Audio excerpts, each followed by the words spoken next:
जय श्री महाकाल, जय मां शमशान काली। मेरे प्रिय साधक मित्रों, आत्मा की साधना यूट्यूब चैनल में आप सभी का हार्दिक स्वागत है। मेरे प्रिय मित्रों, मैं तांत्रिक विशा अपने चैनल के माध्यम से एक बहुत ही सुंदर और बहुत ही बेहतरीन शक्ति की साधना आप सबको दे रहा हूं।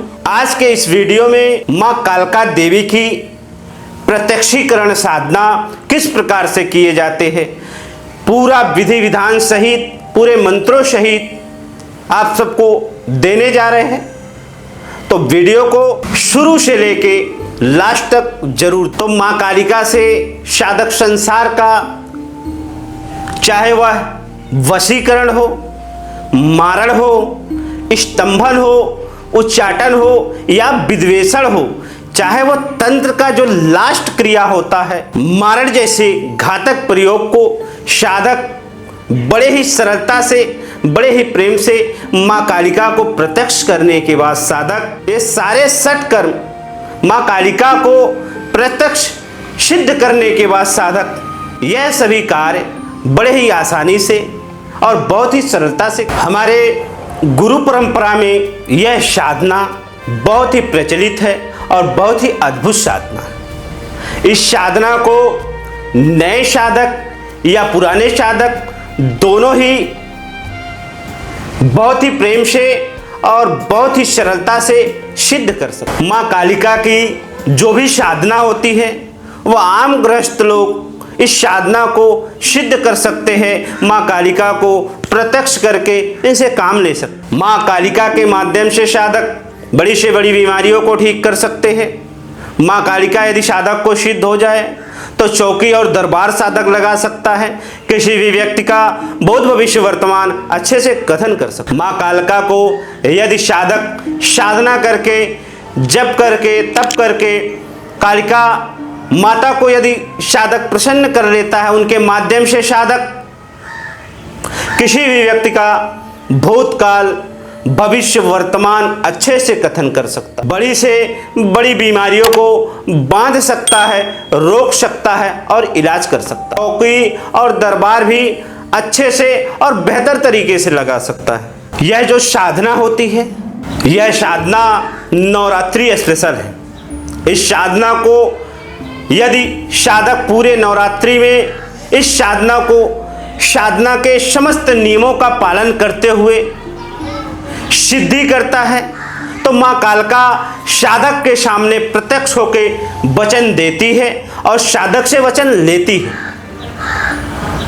एक बार मां कालिका प्रत्यक्ष हो जाए, वचन दे दे, साधक के लिए संसार में कोई ऐसा कार्य नहीं है कि मां कालिका के माध्यम से साधक कर ना सके। यदि साधक नवरात्रि में यह साधना नहीं कर पाते हैं किसी कारणवश, तो साधक किसी भी अमावस्या से यह साधना आरंभ करे और पूरे 43 दिन की साधना करे। पूरे साधना का नियम का पालन करते हुए इस साधना को 43 दिन में सिद्ध कर सकता है और मां काली को प्रत्यक्ष करके मां काली से वचन प्राप्त कर सकता है। मां कालिका के साधना में साधक को सबसे पहले स्थान का चुनाव करना पड़ता है। मां कालिका के साधना में जो स्थान लगता है पूर्ण रूप से एकांत लगते हैं या शमशान लगते हैं। यह साधना घर की साधना नहीं है। साधक दक्षिण दिशा की तरफ मुख करके इस साधना को करे। मां कालिका के साधना में साधक को जो सामग्री लगते हैं, तो सबसे पहले मां कालिका की साधना में साधक के पास चौमुखा दिया होने चाहिए जो सरसों का तेल हो, पूर्ण रूप से काला मुर्गा होना चाहिए, बकरे की रक्त होनी चाहिए, बतासे होने चाहिए, लौंग होने चाहिए, धूप बत्ती होनी चाहिए और साधक के पास काला आसन होने चाहिए और साधक को पहनने के लिए काले कपड़े होने चाहिए और सर पे बांधने के लिए काले कपड़े होने चाहिए और गुरु के द्वारा सिद्ध की गई हुई रुद्राक्ष की माला। इस साधना को आरंभ करने से पहले साधक अपने गुरु से गुरु दीक्षा जरूर प्राप्त कर ले। यह साधना गुरु परंपरा की साधना है। कालिका माता की जो साधना होती है बहुत ही अद्भुत होती है, बहुत ही खतरनाक और बहुत ही भयग्रस्त होती है। तो इस साधना को करने के लिए गुरु से अनुमति या गुरु के सानिध्य में बैठ के इस साधना को करें, अन्यथा आप सबका हानि हो सकता है। इस साधना का जो विधि विधान है, यदि आप शमशान में माँ कालिका की सिद्धि करने जाते हैं, सिद्धि करने से पहले साधक को कुछ विशेष क्रिया करना होता है, तो वह क्रिया करके ही साधक साधना करने जाए।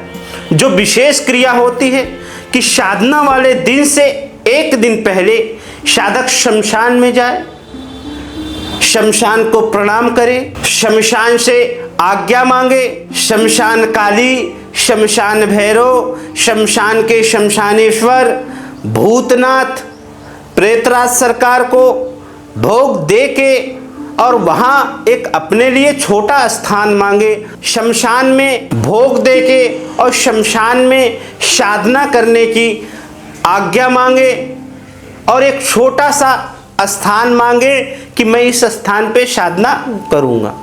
फिर साधना वाले दिन जाए, जिस स्थान पे साधक साधना करना चाहता है उस स्थान को पहले साफ सफाई करे, अच्छे से साफ सफाई कर ले।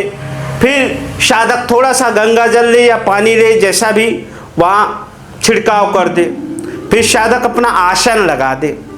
जैसे साधक आसन लगाता है तो आसन को प्रणाम करके अपना दाहिना पैर आसन पे रख के बैठ जाए और जो सामग्री है वो अपने पास में रख ले। आसन पे बैठने के बाद साधक अपने दियों को प्रज्वलित कर दे जो चौमुखा हो। फिर साधक माँ कालिका का आवाहन करे, भोग दे। भोग में साधक बकरे का रख, काला मुर्गा, बतासे के ऊपर 2 लौंग, शराब का प्याला, यह माँ कालिका को भोग दे और धूप बत्ती अगरबत्ती जला दे। जब भी अपने मंत्रों का जप करे माँ कालिका की साधना में, तो इस उंगलियों पे करे, या यहाँ से करे या यहाँ से करे। यह 2 उंगली साधक के माले से टच ना हो। इस साधना में साधक को घेरा लगाना परम आवश्यक होता है। तो इस साधना को करने के लिए साधक घेरा जरूर लगा दे, अन्यथा साधक का नुकसान हो सकता है। क्योंकि साधना का स्थल जो है शमशान है। शमशान में बड़ी से बड़ी शक्तियों का वास होता है और शमशान एक खतरनाक स्थान माना जाता है साधनाओं के लिए। यह साधना का जो समय है 11 बजे के बाद साधक कोई निश्चित वक्त तय कर सकता है। और जो भोग है यह साधक पहले दिन दे, और जब माँ कालिका, जैसे आप 9 दिन की साधना करते हैं तो 9 दिन का जो लास्ट समय है तब यह भोग रखे। पहले दिन और लास्ट दिन, अमावस से आरंभ करते हैं तो अमावस को रखे और लास्ट 43वें दिन यह भोग रखे।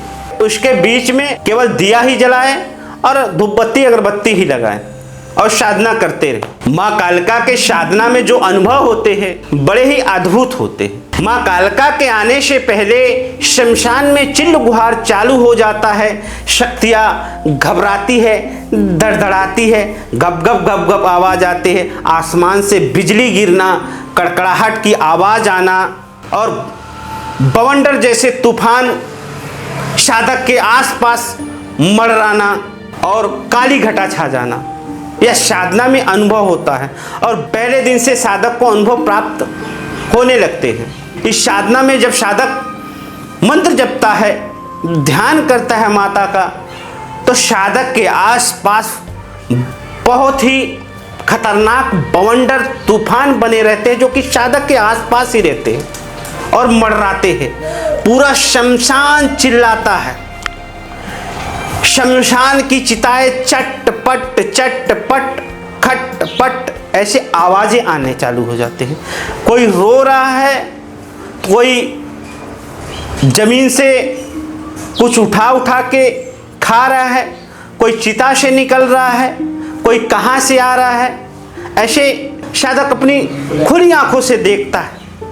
और बड़े से बड़े पुरुषों को देखना, बड़े से बड़े सिद्धों को देखना साधक अपनी खुली आंखों से देख सकता है। इस साधना में बड़े से बड़े सिद्ध साधक से बात करने आते हैं, साधक को देखने आते। जब माता आती है तो माता जब भी आती है तो माता का दांत जो होता है बड़े बड़े होते हैं। माँ का जो दांत होता है बाहर की तरफ उभरे हुए होते हैं। अब माँ मुंडों की माला पहन के और खड़ाऊ पहन के एक त्रिशूल लेके साधक के सामने